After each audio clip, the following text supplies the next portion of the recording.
స్నేహితులు ఎవరయ్యా అంటే గుట్టు రట్టు చేసేవాళ్ళు కాదు. దయచేసి సహోదరులు సహోదరులు అందరినీ నమ్మకండి. ఒక వారం రోజులు కాస్త మంచిగా మాట్లాడితే మనకున్న బాధ అంతా చెప్పేసుకుంటాం, మనకున్నటువంటి కష్టమంతా పనిచేసుకుంటాం, లోగుట్టులు కూడా వాళ్ళకి తెలియజేసేస్తాం. వాడు వెళ్ళిన తర్వాత నువ్వు చెప్పినవన్నీ కూడా వాడు లోకమంతా చాటి చెప్పేస్తాడు. నిజమైన స్నేహితుడు ఏం కోరుకుంటాడో తెలుసా? నీ బాగును కోరుకుంటాడు. నిజమైన స్నేహితుడు ఏం కోరుకుంటాడో తెలుసా? నీ భవిష్యత్తును కోరుకుంటాడు. నిజమైన స్నేహితుడు ఏం కోరుకుంటాడో తెలుసా? నీ అభివృద్ధిని కోరుకుంటాడు. అంతేగాని నిన్ను తొక్కేసి, నిన్ను ఆధారం చేసుకొని, నిన్ను ఆసరా చేసుకొని, నీకు రావాల్సిన అవకాశాలను చేబుచ్చుకొని నిన్ను అణిచేసేవాడు మాత్రం నిజమైన స్నేహితుడు కానే కాదు.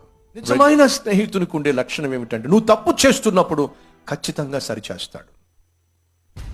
నిజమైన స్నేహితుడు ఏం చేస్తాడంటే నీ పొరపాట్లను గుర్తిస్తాడు, నీ తప్పులను గమనిస్తాడు, నిన్ను సరిచేసే ప్రయత్నం